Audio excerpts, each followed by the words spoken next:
कल तक हम लोगों ने कर लिया था, RH इनकम्पैबिलिटी तक कर लिया था, है ना, NCERT में। एक बार NCERT में कोएगुलेशन ऑफ ब्लड को भी हम लोग देख लेते हैं, क्या बोलता है NCERT। अगर हमें पता है कोएगुलेशन ऑफ ब्लड कहने का मतलब क्या होता है, कोएगुलेशन ऑफ ब्लड कहने का मतलब क्या होता है कि ब्लड का क्या होना, क्लॉट होना, राइट।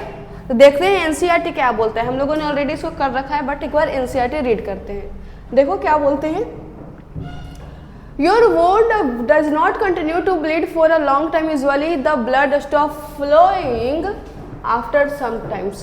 बोलता है कि जब आपको घाव होती है, इंजरी होती है, तो ब्लड क्या होता है, हमेशा बहते नहीं रहता, कुछ टाइम के बाद वो क्या होते हैं, स्टॉप हो जाते हैं, राइट।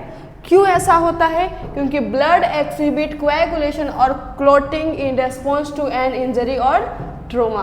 क्योंकि ब्लड जो होता है उस इंजरी और ट्रोमा के रेस्पॉन्स में क्लॉटिंग एक्सिबिट करते हैं, कोएगुलेशन कराता है। Clear. This is a mechanism to prevent excessive loss of blood from the body. यानी कि कोएगुलेशन ऑफ ब्लड जो होता है, कोएगुलेशन ऑफ ब्लड जो होता है वो क्या है, एक मैकेनिज्म है, किस लिए भाई, प्रिवेंट करने के लिए कि ब्लड का जो एक्सेसिव लॉस यानी कि ज़्यादा लॉस ना हो। ठीक है। उसके बाद आते हैं, आपने देखा होगा dark reddish brown scum formed at the site of a cut of और an injury over a period of the time. बोलता है कि जब आपको इंजरी होता है या फिर आपको जब घाव लगती है तो क्या होता है कि कुछ टाइम के बाद वहाँ पर एक रेडिश ब्राउन कलर का कुछ आ जाता है, स्ट्रक्चर आता है ना, या नहीं आता, आता है। तो वही बोलता है कि इट इज अ क्लॉट और coagulation formed mainly of a network of threads called फिम्ब्रिन।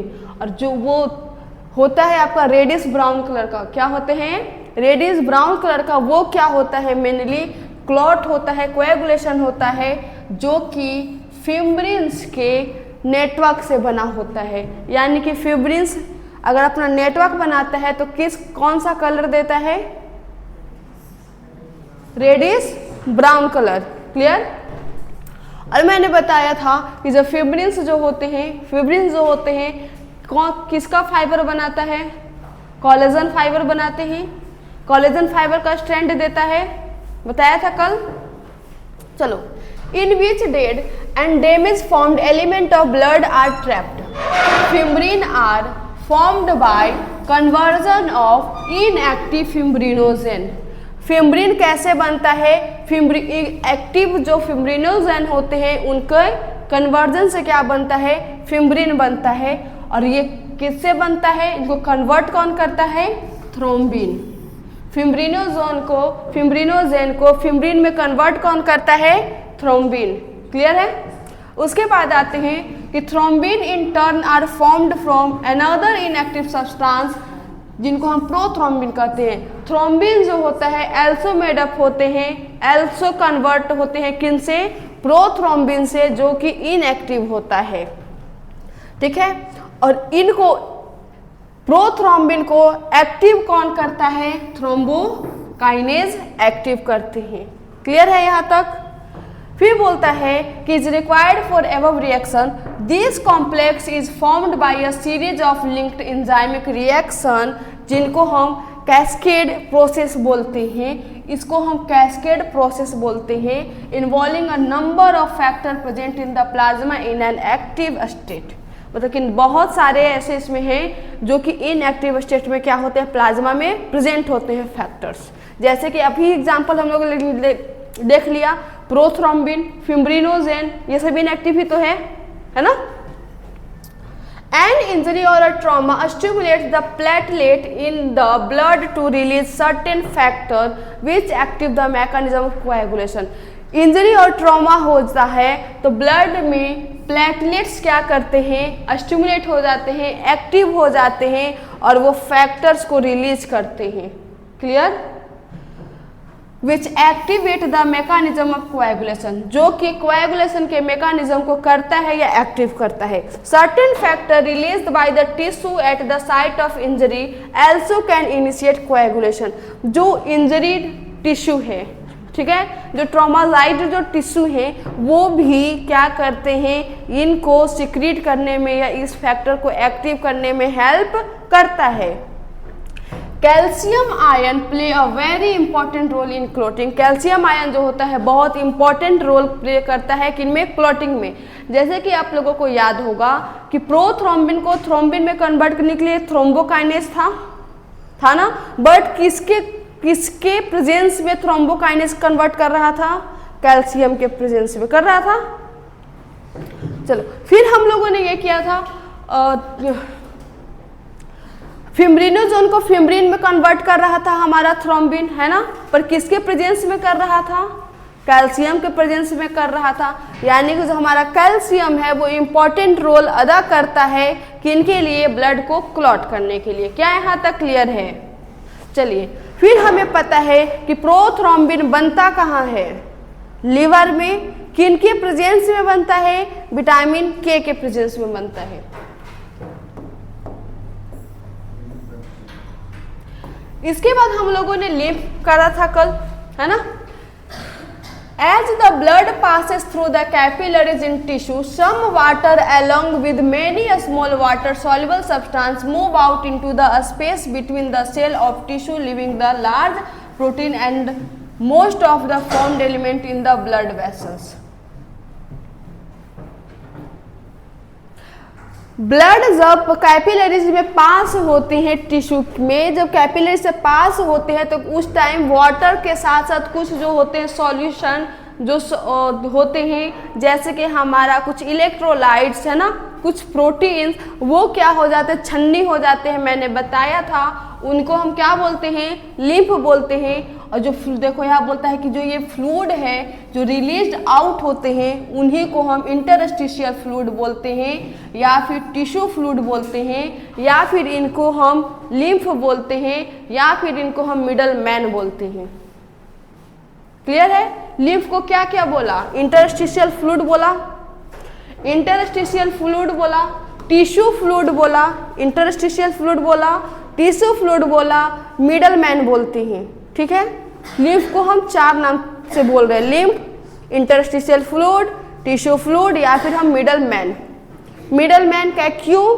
क्योंकि ब्लड कैपिलरीज एंड टिश्यू के बीच में प्रेजेंट होता है, एक्सचेंज करने में हेल्प करता है, इसलिए। ठीक है, चलो आगे आते हैं। It has the same mineral distribution as that in plasma. जैसे कि प्लाज्मा में जो मिनरल्स होते हैं वो बिल्कुल वैसा ही डिस्ट्रीब्यूशन हमारे लिम्फ में भी होता है। यानी कि प्लाज्मा में क्या हो रहा था, वाटर हो रहा था, सॉल्ट हो रहे थे, मिनरल्स हो रहा था, प्रोटीन्स हो रहे थे, गैसेज हो रहा था, राइट। वैसे ही यहाँ पर भी होता है।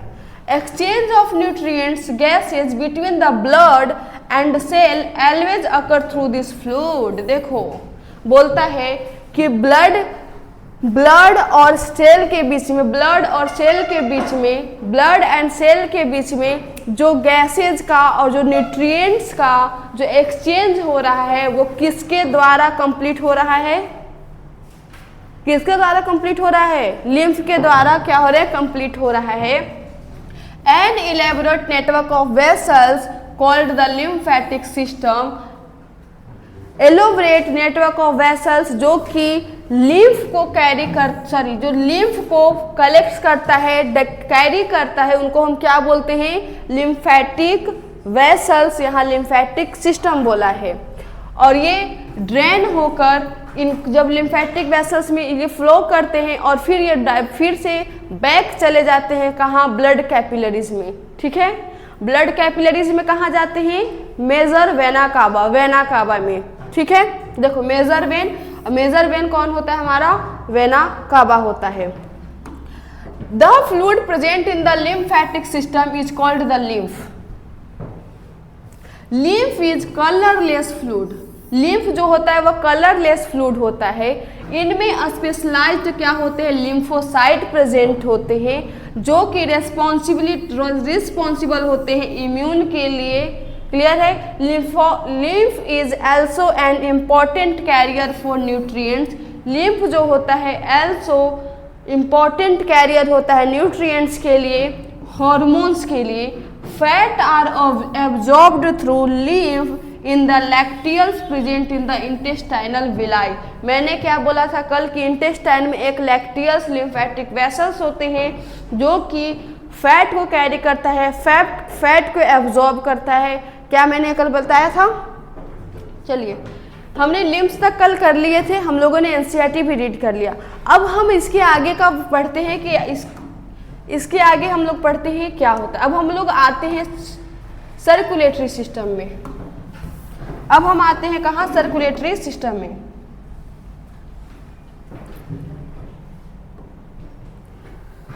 क्लियर है? सर्कुलेटरी सिस्टम में जब हम आएंगे तो सबसे पहले हम बात करेंगे, सबसे पहला बात करेंगे हम ब्लड वेसल्स के बारे में। सबसे पहले हम बात किसके लिए करेंगे? ब्लड वेसल्स के बारे में। ब्लड वेसल्स क्या करता है? ब्लड वेसल्स क्या करते हैं? ब्लड वेसल्स क्या करता है? ब्लड वेसल्स ब्लड को कैरी करता है। ब्लड वेसल्स क्या ब्लड को कैरी करता है? ब्लड वेसल्स क्या करते हैं? ब्लड को कैरी करता है। उसमें ब्लड क्या होते हैं? ट्रांसपोर्ट करता है। अगर मैं ब्लड वेसल्स की बात करूं तो हम लोगों ने कितना पढ़ा है? एक पढ़ा है हम लोगों ने आर्टरी, वेन और क्या कैपिलरी। आर्टरी, वेन और कैपिलरी हम लोगों ने पढ़ा है कि ये क्या होते हैं? ब्लड वेसल्स होते हैं। होता है। आर्टरी जो होता है वो ऑक्सीजनेटेड ब्लड कैरी करता है, ये बात हम लोगों ने पहले पढ़ा है। आर्टरी जो होता है वो कैसा ब्लड कैरी करता है? ऑक्सीजनेटेड ब्लड कैरी करता है। और हमारा जो वेन होता है वो कैसा ब्लड कैरी करता है? डीऑक्सीजनेटेड ब्लड कैरी करता है ना।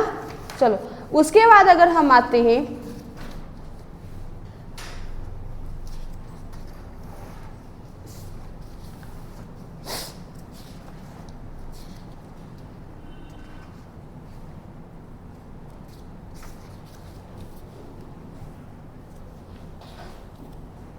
चलो ब्लड कैरी करता है।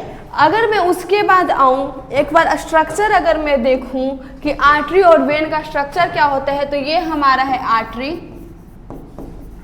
और ये हमारा है वेन। ठीक है, हमें पता है आर्टरी जो होता है वो थिक वॉल्ड होते हैं या थिन वॉल होता है। आर्टरी का जो वॉल होता है वो थिक होता है या थिन होता है? थिक होता है। आर्टरी जो होते हैं वो थिक वॉल्ड होते हैं। और हमारा जो वेन होता है वो क्या होते हैं? थिन वॉल होते हैं।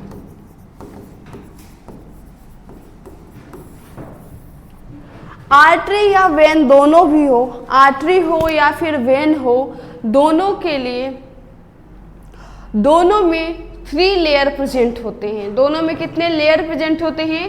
3 लेयर। अगर उनका कट सेक्शन देखा जाए तो 3 लेयर होता है। पहला आउटर लेयर, दूसरा मिडल लेयर, तीसरा इनर लेयर। ठीक है, आउटर लेयर को हम बोलते हैं ट्यूनिका एक्सटर्ना। क्या बोलते हैं आउटर लेयर को? Tunica externa. मिडल लेयर को क्या बोलते हैं? Tunica media.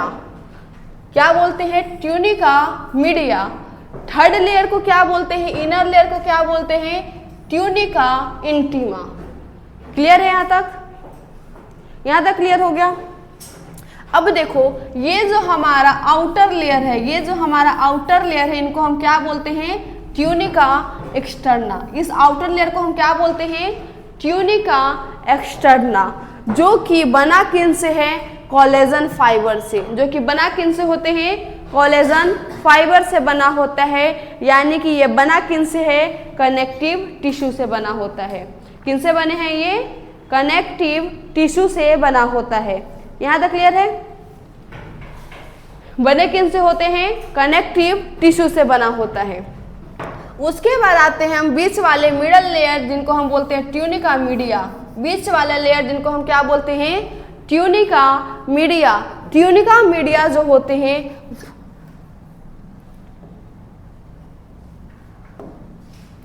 ट्यूनिका मीडिया जो होता है वो स्मूथ मसल और इलास्टिक फाइबर से मिलकर बना होता है। ट्यूनिका मीडिया जो होता है किस से मिलकर बने होते हैं?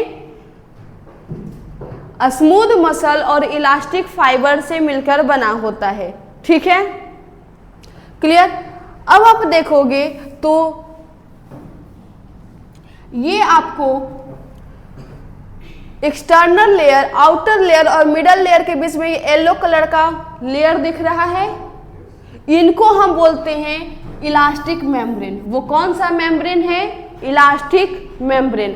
अगर आप देखोगे तो ये मिडल लेयर और इंटरनल लेयर के बीच में भी येलो कलर का वही लेयर नजर आ रहा है, यानी कि हर एक लेयर के बाद एक क्या प्रेजेंट है? हमारा इलास्टिक मेम्ब्रेन प्रेजेंट होता है। क्लियर?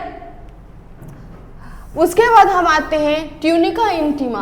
अगर मैं जब ट्यूनिका इंटीमा की बात करती हूँ तो ट्यूनिका इंटीमा 3 लेयर का बना होता है। ट्यूनिका इंटीमा कितने लेयर का होता है? 3 लेयर का होता है। अंदर वाला जो लेयर होता है वो हमारा इंडोथीलियम लेयर होता है। सबसे अंदर वाला लेयर हमारा कौन सा होता है? इंडोथीलियम लेयर होता है। उसके बाहर का ये वाले आपके बुक में नहीं दिया है, ध्यान दीजिएगा, पर याद कर लेंगे हम लोग। ट्यूनिका इंटीमा जो होता है मेनली क्या से बना होता है?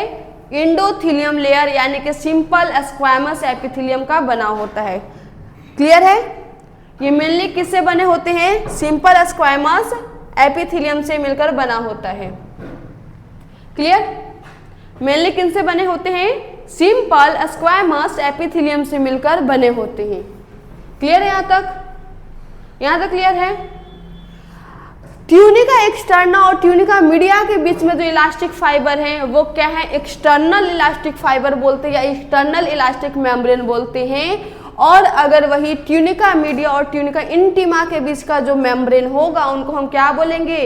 इंटरनल इलास्टिक मेम्ब्रेन बोलेंगे। इनके क्या आपको समझ में आया? अच्छा, अब देखो मैं आप लोगों से एक बात पूछना चाहूंगी।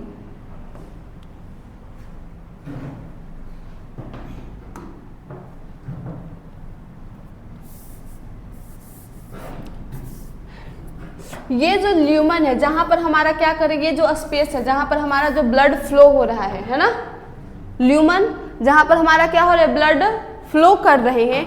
ये ल्यूमन जहां पर हमारा ब्लड फ्लो कर रहा है, आप बताइए मुझे कि किनका ल्यूमन बड़ा है, किनका ल्यूमन छोटा नजर आपको दिखने को मिल रहा है? क्या आर्टरी का ल्यूमन हमें छोटा है दिख रहा है और वेन का जो ल्यूमन होता है वो बड़ा दिखने को मिल रहा है या नहीं मिल रहा? यानी कि आर्टरी का जो ल्यूमन होता है, आर्टरी का जो ल्यूमन होते हैं वो कैसा होता है? स्मॉल होता है। और वेन का जो ल्यूमन होता है वो कैसा होता है? बड़ा होता है ना? क्लियर है यहाँ तक? प्रेशर ज्यादा किन में होते हैं? आर्टरी में प्रेशर ज्यादा होता है या फिर वेन में प्रेशर ज्यादा होता है? आर्टरी का प्रेशर क्या होते हैं? ज्यादा होता है। यहाँ पर जो प्रेशर होता है वो कैसा होता है? ज्यादा होता है। प्रेशर ज्यादा होता है। और वेन में जो प्रेशर होता है वो कैसा होता है? कम होता है। यहाँ तक क्लियर है? क्लियर है? आर्टरी जो होता है सुपरफिशियली प्रेजेंट होते हैं या डीप में प्रेजेंट होता है? आर्टरी जो होता है हमेशा डीप में प्रेजेंट होते हैं। ठीक है? क्लियर? और हमारा वेन जो होता है वो सुपरफिशियली प्रेजेंट होते हैं। देखिए कभी सुना है किसी ने कि किसी ने आर्टरी को कट किया है? वेन कट करते हैं।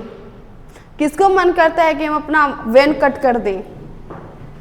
वो आर्टरी कट कर लो, एक बार में स्वाहा। वेन कट के तो जिंदा बच सकते हो यार। ठीक है? हाँ, आर्टरी कट करो सीधा।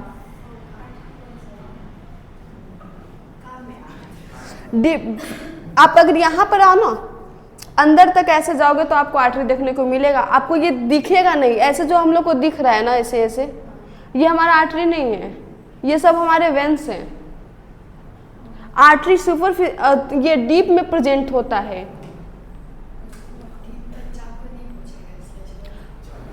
अरे वो तलवार लेकर ऐसे ऐसे रेत दो, ये सबसे अच्छा है। आर्टरी काटो, क्योंकि हम आर्टरी अगर हमारा कटता है तो यहाँ पर चूंकि प्रेशर ज़्यादा होता है तो यहाँ पर ब्लड का फ्लो क्या होंगे, ज़्यादा होगा, हमारा ब्लड ज़्यादा लॉस होता है, तो हमारे बॉडी में ब्लड की कमी होगी, डेथ का चांसेस ज़्यादा हो सकता है। वेन का क्या है, वेन का काटने की जरूरत नहीं है, काट लो आर्टरी, ठीक है। चलो देखो अब क्या किया हम लोगों ने अभी, अच्छा देखो वेन में आप ऐसे तरीके इस तरीके से देख सकते हो कि वॉल्व प्रेजेंट होता है। वेन में क्या प्रेजेंट होता है, वॉल्व प्रेजेंट होता है। क्यों वेन में वॉल्व क्यों प्रेजेंट होता है, ताकि ये ब्लड का जो ब्लड का जो बैक फ्लो हो वो ना हो, यानी कि वेन में वॉल्व प्रेजेंट होता है बट आर्टरी में वेन वॉल्व प्रेजेंट नहीं होता। वेन में वॉल्व होते हैं, आर्टरी में वॉल्व नहीं होता। क्यों नहीं होता, इनमें भी तो ब्लड कैरी कर रहा है, ये भी तो अपना वो ब्लड को बैक कर सकता है, नहीं होता है। इसमें क्यों नहीं होता कि इसमें क्यों नहीं वॉल्व की जरूरत पड़ती है, क्योंकि इनमें जो प्रेशर होता है वो हाई होगा, हाई प्रेशर होगा तो उसको पीछे आने का मौका ही नहीं मिलेगा, राइट। लेकिन यहाँ पर लो प्रेशर है, वो धीरे धीरे अपना चल रहा है तो वो आगे पीछे हो सकता है, राइट। इसके लिए वेन में वॉल्व प्रेजेंट होते हैं और आर्टरी में वॉल्व प्रेजेंट नहीं होता है। यहाँ तक क्लियर हो गया। अब देखो कैपिलरीज क्या होते हैं, यहाँ देखो इस आर्टरी को और इस वेन को मिक्सअप करने का काम कौन कर रहा है, कैपिलरी। जो आर्टरी होते हैं छोटे छोटे ट्यूब में डिवाइड हो जाते हैं, वेन क्या होता है छोटे छोटे ट्यूब में डिवाइड हो जाता है, ठीक ना। और ये जो ट्यूब में दोनों डिवाइड होकर एक दूसरे से जब मिलते हैं, इस तरीके से ट्यूब है, इस तरीके से ट्यूब है, ये दोनों ट्यूब जब इस तरीके से मिल जाते हैं तो इनको हम क्या बोलते हैं, कैपिलरी। यानी कि हम बोल सकते हैं linkage between artery and when बोल सकते हैं। क्लियर है यहाँ तक, यहाँ तक क्लियर हो गया। Artery and when blood vessels clear हो गए। चलो आर्टरी जो होता है वो ब्लड को हार्ट से दूर ले जाता है, अवे टू हार्ट ले जाता है। आर्टरी क्या करते हैं, ब्लड को अवे टू हार्ट ले जाते हैं, हार्ट से क्या करता है दूर ले जाता है ब्लड को। और वेन क्या करते हैं, हार्ट के पास ले आता है ब्लड को, है ना। आर्टरी जो होता है हमेशा ऑक्सीजनेटेड ब्लड, आर्टरी जो होता है वो ऑक्सीजनेटेड ब्लड कैरी करता है, वेन जो होता है डीऑक्सीजनेटेड ब्लड कैरी करता है, राइट। अब यहाँ पर एक एक्सेप्शन आते हैं कि पल्मोनरी आर्टरी होता है, पल्मोनरी वेन होता है। तो पल्मोनरी आर्टरी और पल्मोनरी वेन, यहाँ से क्वेश्चन बहुत अच्छे से आते हैं कि पल्मोनरी आर्टरी जो होते हैं कौन सा ब्लड कैरी करता है, तो पल्मोनरी आर्टरी जो होता है डीऑक्सीजनेटेड ब्लड कैरी करता है, ठीक है। और पल्मोनरी वेन जो होते हैं, पल्मोनरी वेन जो होते हैं वो ऑक्सीजनेटेड ब्लड कैरी करता है, ठीक है। ध्यान दीजिएगा, इनसे मल्टीपल टाइम्स आपको PYQ भी पूछे हुए हैं। क्या यहाँ तक समझ में आ गया, क्या हमारा वेसल्स क्लियर हो गए, हमें आगे बढ़े। चलो उसके बाद आते हैं तो हमारा अब स्टार्ट होता है सर्कुलेटरी सिस्टम, ठीक है। सर्कुलेटरी सिस्टम की जब हम बात करते हैं तो हम लोगों ने इसके पहले एनिमल किंगडम पढ़ा है, राइट। तो वहाँ पर हम लोगों ने पढ़ा था ओपन सर्कुलेटरी सिस्टम होते हैं, क्लोज सर्कुलेटरी सिस्टम होता है, पढ़ा था ना। तो ओपन सर्कुलेटरी सिस्टम क्या होता है और क्लोज सर्कुलेटरी सिस्टम क्या होता है, ओपन क्या होते हैं और क्लोज वाला क्या होता है। क्लोज में क्या होते हैं, वेसल्स होता है। क्लोज में क्या होते हैं, ब्लड किन में फ्लो करता है, वेसल्स में फ्लो करते हैं। बट ओपन सर्कुलेटरी सिस्टम में वेसल्स में ना होकर ब्लड जो होता है डायरेक्ट बॉडी कैविटी में फ्लो करता है, क्लियर। यानी कि जो ब्लड का जो फ्लो होता है वो कहाँ होता है, साइनस में होता है, यानी कि बॉडी कैविटी में होता है डायरेक्ट। यानी कि जो टिश्यू होते हैं, बॉडी का जो हमारा टिश्यू होता है वो ब्लड में क्या करते हैं, बाथ करते हैं, क्लियर है। लेकिन हमारा क्लोज में क्या है, ब्लड हमारा वेसल्स में फ्लो करता है, क्लियर है यहाँ तक। ओपन और क्लोज का मतलब, अगर मैं एग्जांपल की बात करूं तो ओपन सर्कुलेटरी सिस्टम किन किन में होते हैं बता दो एक बार तो। मोलस्क,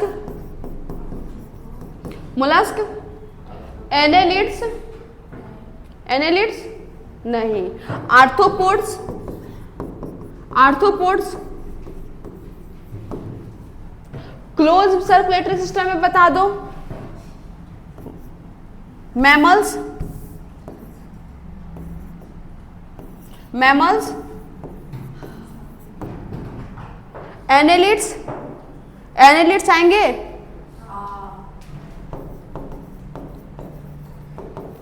एनेलिड्स, एप्स, वर्टिब्रेट्स जो आ गए वो सारे किन में आ गए? आपका क्लोज सर्कुलेटरी सिस्टम में, है ना।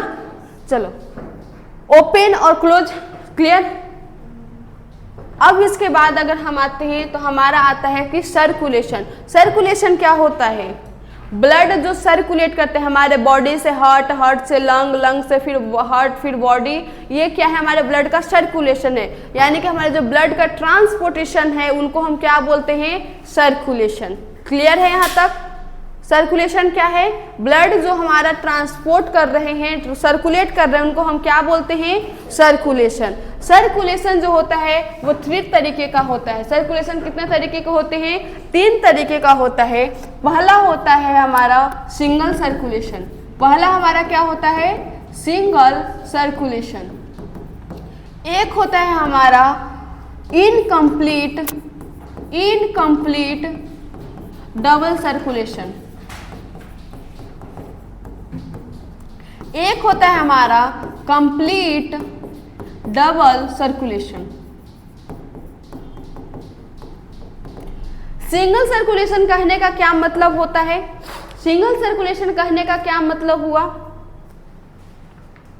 अगर मैंने बोला कि सिंगल सर्कुलेशन है तो उसका मतलब क्या हुआ?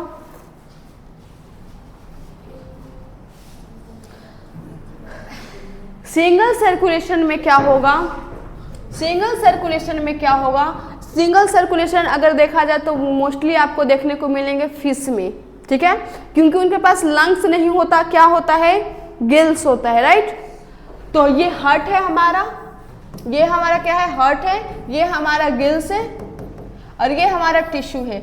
हार्ट से गिल्स, गिल्स से टिश्यू, हार्ट से फिर यहाँ ऐसे, मतलब वन टाइम हार्ट में, हार्ट से ब्लड जा रहा है गिल्स में, फिर गिल्स से रिटर्न नहीं आ रहा हार्ट में, हार्ट से फिर डायरेक्ट कहाँ जा रहा है? हमारा टिश्यू में। सॉरी, हार्ट से ब्लड कहाँ जा रहा है?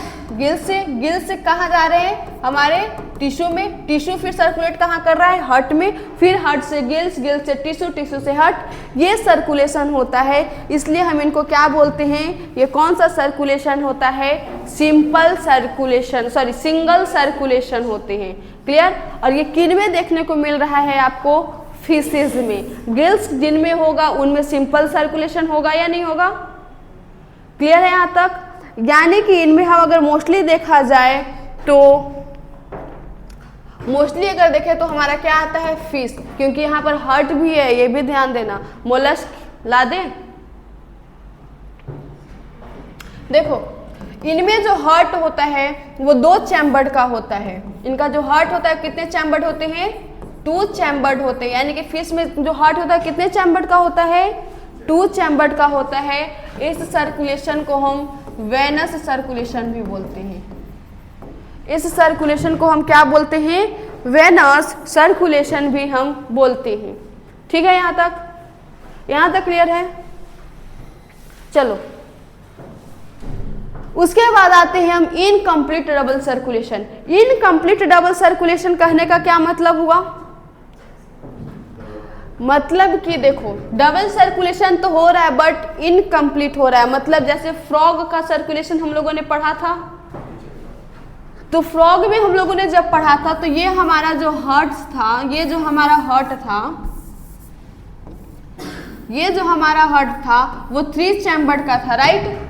राइट, यहाँ से हमारा ब्लड जा रहा था कहाँ? लंग्स में, फिर लंग्स ब्लड ला रहा था यहाँ,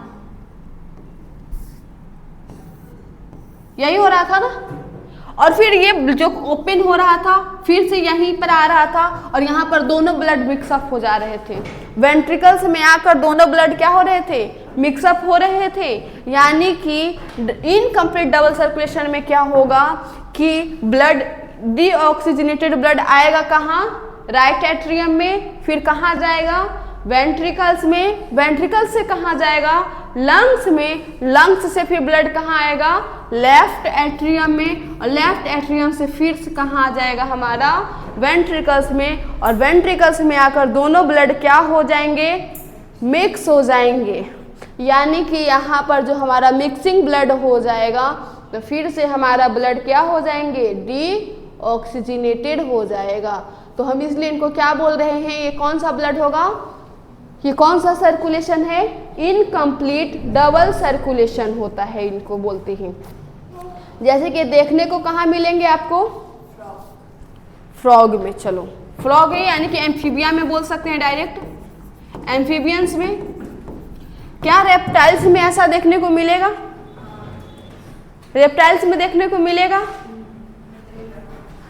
और रेप्टाइल्स में ही एक एग्जाम्पल होता है हमारा क्रोकोडाइल। रेप्टाइल्स में ही हमारे आते हैं क्या, क्रोकोडाइल। तो क्या क्रोकोडाइल में भी इनकम्प्लीट डबल सर्कुलेशन देखने को मिलेगा, नहीं, क्योंकि उनके पास 4 चैम्बर्ड हार्ट होते हैं। उनके पास कितने चैम्बर्ड हार्ट होते हैं, 4 चैम्बर्ड हार्ट होते हैं। तो यानी कि रेप्टाइल्स, लेकिन एक्सेप्शन यहाँ पर आ जाएगा, कौन सा, क्रोकोडाइल।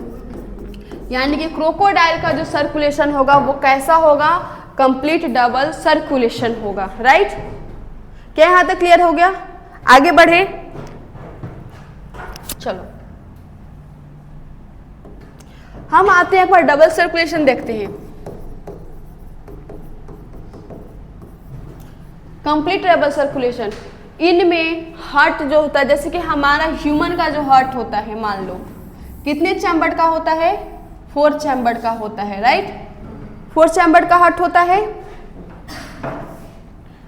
हमारे पूरे बॉडी से ब्लड जो होता है कहाँ जाता है, राइट एट्रियम में जाता है, इतना तो पता है हमें। फिर हमारा यहाँ पर, फिर ये कहाँ आता है हमारा, राइट वेंट्रिकल्स में आते हैं, राइट वेंट्रिकल्स में आता है। राइट वेंट्रिकल से हमारा जो ब्लड होता है वो कहाँ जाता है, लंग्स में जाते हैं। किनके थ्रू जाते हैं, पल्मोनरी आर्टरी के थ्रू जाता है ना। फिर यहाँ पर ब्लड का प्यूरिफिकेशन होकर ब्लड कहाँ आ जाएंगे, लेफ्ट एट्रियम में आ जाएगा। लेफ्ट एट्रियम में आएगा, किनके थ्रू आएगा, पल्मोनरी वेन के थ्रू आएंगे। फिर यहाँ पर हमारा वॉल्व ओपन होगा और फिर ये ब्लड कहाँ आ जाएंगे, लेफ्ट वेंट्रिकल्स में आएंगे। लेफ्ट वेंट्रिकल्स में से अरोटा में चला जाएगा, क्या है हमारा अरोटा, और इनसे हमारे पूरे बॉडी में क्या हो जाएंगे, डिस्ट्रीब्यूट हो जाएंगे ब्लड। यही होता है डबल सर्कुलेशन में। ये जो ब्लड आ रहा है राइट एट्रियम में वो किनके थ्रू आ रहा है, वेना कावा के थ्रू। किनके थ्रू आ रहा है हमारा, वेना कावा के थ्रू आ रहा है। ये हमारे डबल सर्कुलेशन होते हैं। क्या यहां तक समझ में आया, क्या यहां तक समझ में आया, क्लियर है। चलो अच्छा एक बात मुझे बताना, डबल सर्कुलेशन होगा किन किन में, मैमल्स में होंगे, एप्स में होंगे, बर्ड्स में होंगे, क्रोकोडाइल में होगा। चलो इसके बाद आप लोगों ने बहुत बार सुना होगा कि पोर्टल सर्कुलेशन, बहुत बार सुना है पोर्टल सर्कुलेशन है ना, जैसे हेपाटिक पोर्टल सिस्टम ऐसा सर्कुलेशन होते हैं। तो पोर्टल सर्कुलेशन क्या होता है,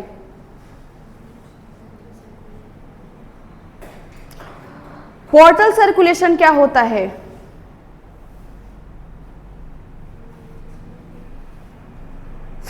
पोर्टल सर्कुलेशन में क्या होगा, एक ऑर्गन से दूसरे ऑर्गन में ब्लड का होगा सर्कुलेशन, ठीक है। एक ऑर्गन से दूसरे ऑर्गन में क्या होगा, सर्कुलेशन होगा, क्लियर है। जैसे कि हमारा हेपाटिक पोर्टल सर्कुलेशन, तो जब हम हेपाटिक पोर्टल सर्कुलेशन की बात करते हैं तो हम जब देखो यहाँ अगर मैं हेपाटिक पोर्टल सिस्टम की बात करती हूँ तो यहाँ पर हमारा लीवर आता है और इंटेस्टाइन आता है या नहीं होता, लिवर एंड इंटेस्टाइन आते हैं, हेपाटिक पोर्टल सिस्टम में आता है लिवर एंड इंटेस्टाइन। इसमें क्या होता है कि लिवर का ब्लड जो होता है इंटेस्टाइन में जाएगा, ये कैसे जाता है, हेपाटिक पोर्टल वेन के थ्रू, ठीक है। इनको सर्कुलेट करने के लिए क्या होता है, एक स्पेशल तरीके का वेन, जैसे कि नाम हमने क्या बोला, हेपाटिक पोर्टल वेन, ठीक है, क्लियर है। फिर एक हम लोगों ने हाइपोथैलेमस में पढ़ा था, अगर याद हो तो, हाइपोथैलेमो हाइपोजियल पोर्टल सिस्टम पढ़ा था ना, हाइपोफिशियल पोर्टल सिस्टम पढ़ा था हम लोगों ने। तो उसमें हम लोगों ने क्या पढ़ा था, हाइपोफिशियल पोर्टल सिस्टम में क्या पढ़ा था कि जो हमारा हॉर्मोन्स था वो पिट्यूटरी पर एक्ट कर रहा था, है ना। चलो उसके बाद आते हैं हम हार्ट पर। हार्ट का जो शेप बताना है एक बार, हाँ ऐसे, कौन कौन बोलता है हार्ट का शेप ऐसे। मुझे याद है जब मैं कॉलेज में थी ना, तो एक लड़का था, वो मैम पूछी कि हार्ट का शेप कैसा, हमारा यही चल रहा था चैप्टर, तो बोलता है वो भी हम लोग मतलब वैसे अच्छा से नहीं बन रहा ना, वो बहुत अच्छे से बनाया था ऐसे करके। सोचो कितने महान लोग हैं। चलो अगर मैं हार्ट की बात करती हूँ तो पहली बात तो मुझे बता दो कि हार्ट का ओरिजिन कहाँ से होता है। हार्ट मायोजेनिक होते हैं, हार्ट जो होता है मायोजेनिक होता है। कहाँ से ये ओरिजिन होते हैं, मैंने तो अब बताया मायोजेनिक। हार्ट जो होता है मेसोडर्मली क्या होते हैं, डिराइव्ड होते हैं, मेसोडर्म में ओरिजिन होते हैं, मेसोडर्म लेयर से क्या होते हैं, ये ओरिजिन होते हैं। क्लियर है। चलो अब आओ यहाँ, इनका अगर मैं लोकेशन की बात करूँ तो जब हम लोग इसके पीछे जब हम लोग पढ़ रहे थे तो मैंने हार्ट का लोकेशन क्लियर किया था आप लोगों से। लोकेशन बताना हार्ट का, between the lungs in the space of mediastinum. हाँ, लोकेशन इनका कहाँ है, between the lungs. Between the lungs present होते हैं, जिस स्पेस में होते हैं उनको हम क्या बोलते हैं, मीडियास्टिनम बोलते हैं। जिस स्पेस में होते हैं उनको हम क्या बोलते हैं, मीडियास्टिनम बोलते हैं। और हमें एक बात बताइए, जो हार्ट होता है मीडियास्टिनम में होता है, मीडियास्टिनम क्या होता है,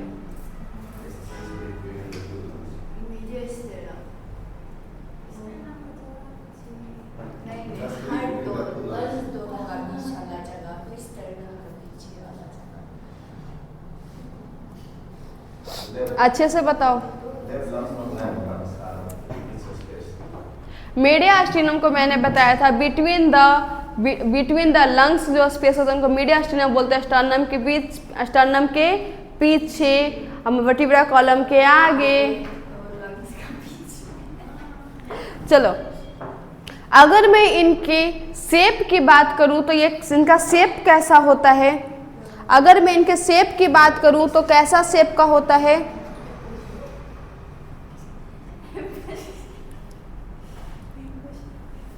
हार्ट का शेप हार्ट जैसा होता है, बस बात खत्म।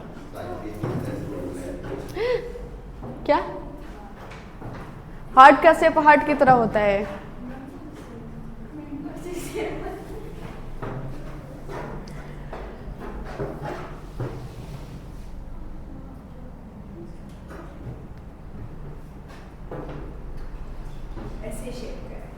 ऐसे करो,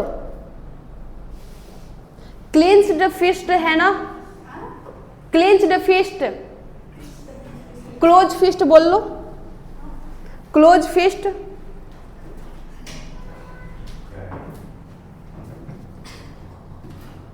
क्या हो गया, क्लोज फिस्ट, जो हार्ट का अगर मैं साइज शेप की बात करती हूँ तो अगर अपने फिस्ट को अगर हम आप क्लोज करते हैं तो बिल्कुल ऐसा ही हमारा हार्ट होता है, क्लोज फिस्ट की तरह।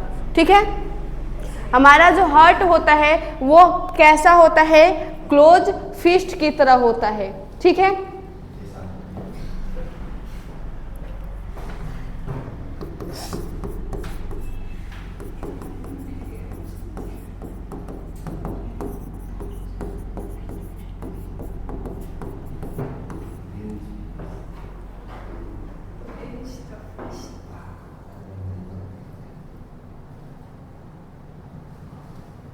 चलो यहाँ तक क्लियर है। और हार्ट जो होता है हमारा, हार्ट जो होता है हमारा वो कैसा होता है, हार्ट जो होता है हमारा वो न्यूरोजेनिक होते हैं या मायोजेनिक होते हैं। हार्ट जो होता है वो हमारा मायोजेनिक होता है, यानी कि ये अपना इम्पल्स खुद से जनरेट करता है, किन के थ्रू, मसल्स के थ्रू। मायोजेनिक ये अपना इम्पल्स जो होता है, अपना जो एक्शन पोटेंशियल होता है वो खुद ही जनरेट करते हैं मसल्स के थ्रू, मायोजेनिक होते हैं ये। ठीक है, चलो अगर मैं बोलूँ न्यूरोजेनिक, तो न्यूरोजेनिक का मतलब न्यूरल, यहाँ पर न्यूरॉन्स वहाँ पर पार्टिसिपेट कर रहे हैं। क्लियर है यहाँ? चलो अगर मैं इनके स्ट्रक्चर की बात करूं तो यहाँ पर आप इनके स्ट्रक्चर्स को देख सकते हैं।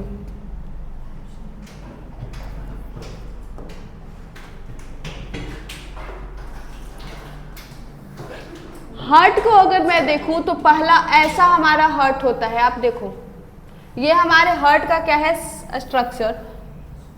हमें पता है कि जो हमारा हार्ट होता है उसमें 4 चैम्बर होते हैं। हार्ट में कितने चैम्बर होते हैं, 4 चैम्बर्ड होते हैं ये। राइट एट्रियम, लेफ्ट एट्रियम, ऊपर वाले को हम क्या बोलते हैं, 4 चैम्बर्ड होते हैं, ऊपर वाले को हम क्या बोलते हैं, एट्रियम, और नीचे वाले को हम क्या कहते हैं, वेंट्रिकल्स। राइट साइड के एट्रियम को राइट एट्रियम, लेफ्ट साइड के एट्रियम को हम बोलते हैं क्या, लेफ्ट एट्रियम। और हमें बताइए कि हार्ट जो होता है किस साइज, किस तरफ ज़्यादा होता है, लेफ्ट साइड इनका जो होता है झुकाव क्या होते हैं, ज़्यादा होता है। अगर याद हो तो हमने बोला था कि इस वजह से लेफ्ट लंग थोड़ा छोटा भी होता है। चलो right ventricle, right atrium, left atrium, right ventricles and left ventricles. Clear है? अब देखो कि आप देख सकते हो कि जो हमारा राइट एट्रियम है या जो हमारा एट्रियम है वो हमारा छोटा होता है और वेंट्रिकल्स हमारे बड़े बड़े होते हैं। एट्रियम हमारा छोटा होता है, वेंट्रिकल्स हमारा क्या होता है, बड़ा होता है। ठीक है, चलो अब आप देखोगे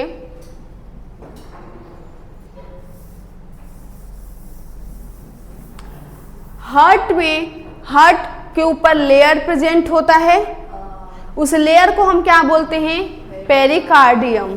उस लेयर को हम क्या बोलते हैं, पेरिकार्डियम। यानी कि जो हार्ट का लेयर होता है उनको हम क्या बोलते हैं, वो कवर्ड किन से होते हैं, पेरिकार्डियम से कवर्ड होते हैं। और पेरिकार्डियम जो होता है 2 लेयर का होता है। पेरिकार्डियम कितने लेयर के होते हैं, 2 लेयर का होता है। पेराइटल लेयर और एक होते हैं हमारा विसरल लेयर। पेराइटल लेयर और एक हमारा कौन सा लेयर होता है, विसरल लेयर होते हैं।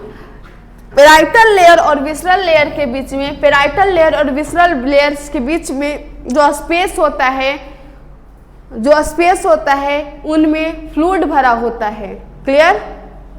उनको हम बोलते हैं पल्मोनरी फ्लूइड। उनको हम क्या बोलते हैं, पल्मोनरी फ्लूइड। और ये पल्मोनरी फ्लूइड क्या होता है, पल्मोनरी फ्लूइड हेल्प क्या करते हैं, हमारा जो पता है हमारा हार्ट जो कॉन्ट्रैक्ट रिलैक्स करते रहता है ना, तो इस टाइम जो हमारे लंग्स हमारे हार्ट में फ्रिक्शन ना हो, हमारा हार्ट डैमेज ना हो, उनसे क्या करता है, ये बचाता है।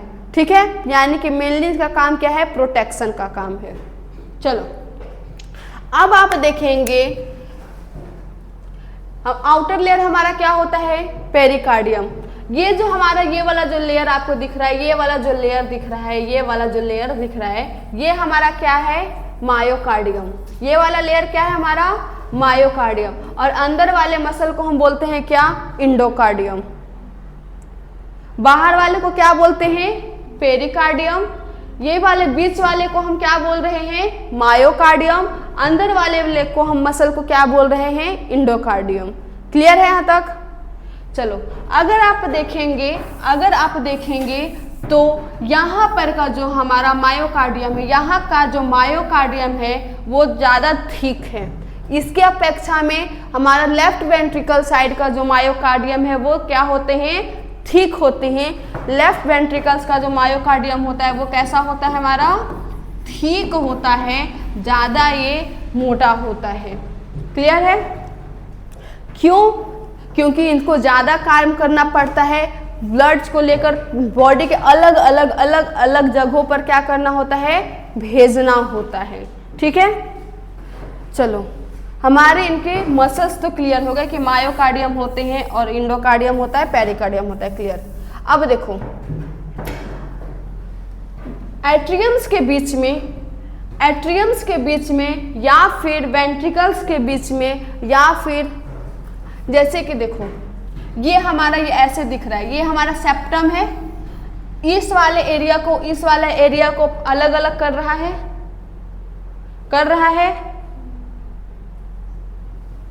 तो इस वाले एरिया को जो अलग अलग कर रहा है, इस सेप्टम को हम बोलते हैं एट्रियो वेंट्रिकुलर सेप्टम। इस लेयर को या इसको हम क्या बोलते हैं, एट्रियो वेंट्रिकुलर सेप्टम। इनको हम क्या बोल रहे हैं, एट्रियो वेंट्रिकुलर सेप्टम।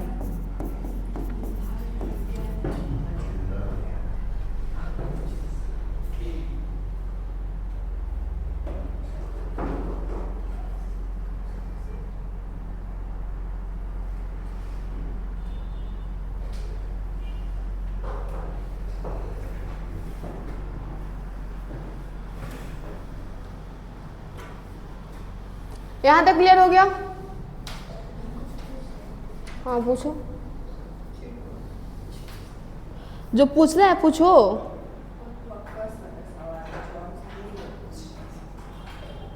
क्या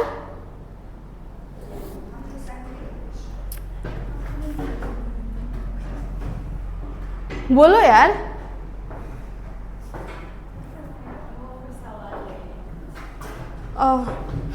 यहाँ पर मैं थोड़ा करेक्शन करूँगी यार, सॉरी।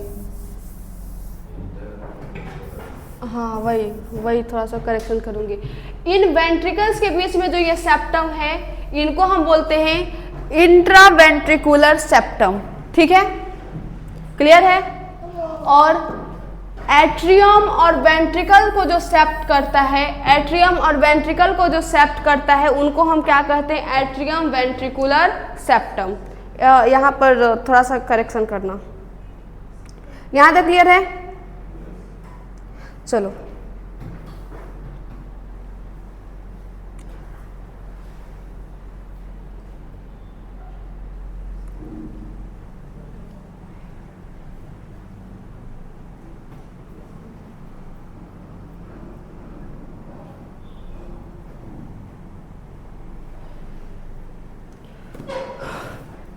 क्लियर है यहाँ तक क्लियर हो गया। ये जो एट्रियम और वेंट्रिकल के बीच का मैंने क्या बोला, एट्रियो वेंट्रिकुलर सेप्टम बोला। इनको हम कोरोनरी सल्कस भी बोलते हैं, कोरोनरी सल्कस भी बोलते हैं, कोरोनरी सल्कस भी बोलते हैं। ठीक है, क्लियर है। एट्रियम और वेंट्रिकल्स को जो अलग करता है उनको हम कोरोनरी सल्कस भी बोलते हैं। यहां तक क्लियर हो गया। यहां तक क्लियर हो गया। हाँ चलो देखो, अगर आप देखेंगे तो ये एट्रियम के बीच में, एट्रियम और लेफ्ट वेंट्रिकल्स के बीच में, राइट एट्रियम और राइट वेंट्रिकल्स के बीच में, राइट एट्रियम और राइट वेंट्रिकल्स के बीच में एक वॉल्व प्रेजेंट होता है। एक क्या प्रेजेंट होता है? वॉल्व प्रेजेंट होता है, जिनको हम ट्राइकॉस्पिड वॉल्व बोलते हैं। जिनको हम क्या बोलते हैं? ट्राइकॉस्पिड वॉल्व बोलते हैं। जो क्या करता है?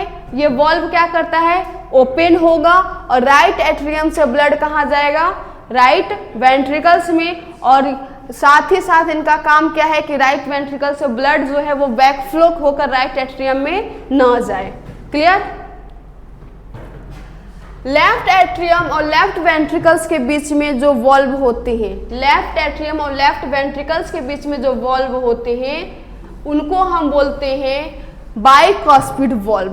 क्या बोलते हैं इनको? बाइकॉस्पिड वॉल्व, या फिर बाइकॉस्पिड वॉल्व बोलते ही हैं। साथ ही साथ हम इनको बोलते हैं मिट्रल वॉल्व। इनको और हम क्या बोलते हैं? मिट्रल वॉल्व बोलते हैं। क्लियर? क्लियर यहां तक?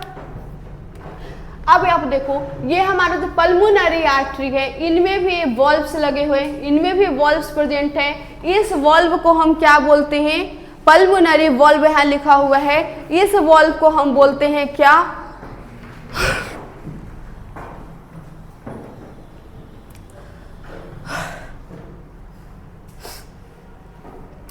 पल्मोनरी आर्टरी या फिर पल्मोनरी वेन में जो वॉल्व प्रेजेंट होता है, उनको हम क्या बोलते हैं? सेमी लूनार वॉल्व बोलते हैं। सेमिलुनर वॉल्व बोलते हैं, जो कि पल्मोनरी वेन या पल्मोनरी आर्टरी में प्रेजेंट होता है। वॉल्व हो या कस्प हो या फ्लैप्स इनको बोलते हैं। इनका काम क्या है? मेनली ब्लड के बैक फ्लो को क्या करते हैं? ये रोकते हैं। क्लियर यहां तक? यहां तक क्लियर हो गया?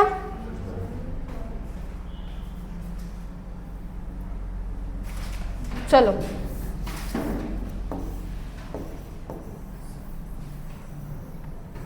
हमारे वॉल्व्स यहां तक क्लियर हो गए।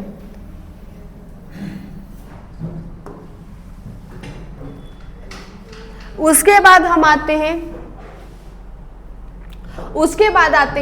कि राइट एट्रियम में जो ब्लड देता है, राइट एट्रियम में जो हमें ब्लड लाकर पहुंचाता है, उनको हम क्या बोलते हैं?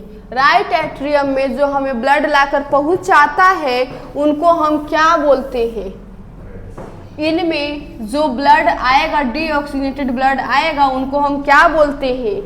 Vena cava. वेना कावा क्या करते हैं? वेना कावा क्या करता है?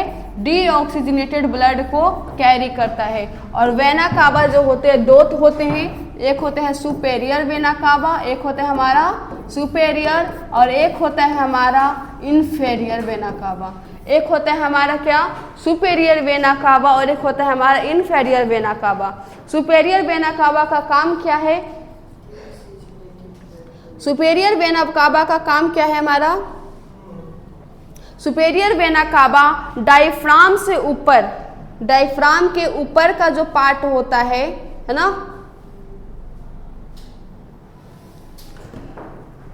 सुपेरियर वेना कावा क्या करते हैं? डायफ्राम के ऊपर वाले जो ऑर्गन होते हैं, वहां से ब्लड ड्रेन करके कहां पहुंचाता है?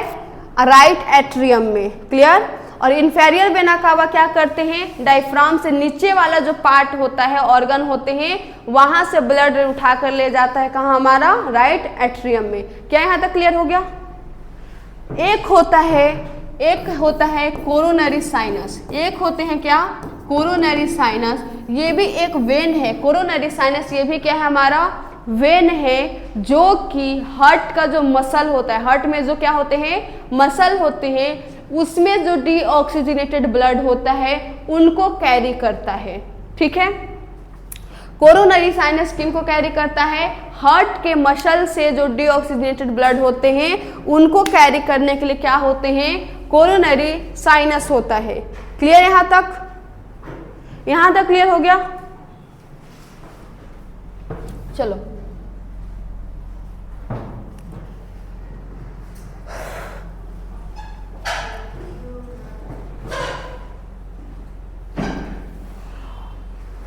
वेना कावा का काम क्या है? हमारे बॉडी में इम्प्योर ब्लड को लाना। और ये जो हमारे आर्टरी है, ये हमारे जो अरोटा है, इनका काम क्या होता है? हमारे बॉडी से ब्लड को बाहर ले जाना, है ना। अरोटा का काम क्या है? हार्ट से पूरे बॉडी में ऑक्सीजनेटेड ब्लड को क्या करना? पहुंचाना। किसका काम है? अरोटा का काम है। अब देखोगे कि अरोटा के ऊपर में 3 इस तरीके से लगे हुए हैं, लगे हुए हैं ना 3। ये 3 क्या है? ऐसे 3 जो लगे हुए हैं वो 3 क्या है? आर्टरी है। कौन कौन से आर्टरी हैं बता दो?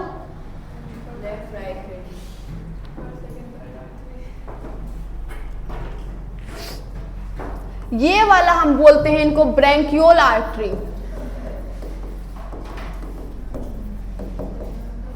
इस वाले आर्टरी को हम बोलते हैं सब क्लेवियन आर्टरी। इस वाले हम आर्टरी को क्या बोलते हैं? सब क्लेवियन आर्टरी। और बीच वाला जो हमारा आर्टरी है उनको हम बोलते हैं कॉमन कैरोटिड आर्टरी। ठीक है, कैरोटिड आर्टरी, कैरोटिड।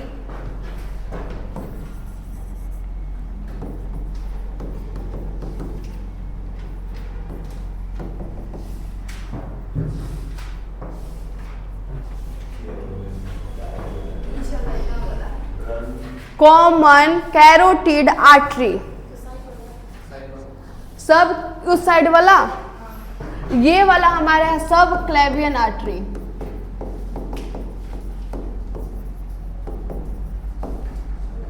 ये हमारा है ब्रैंकियल आर्टरी।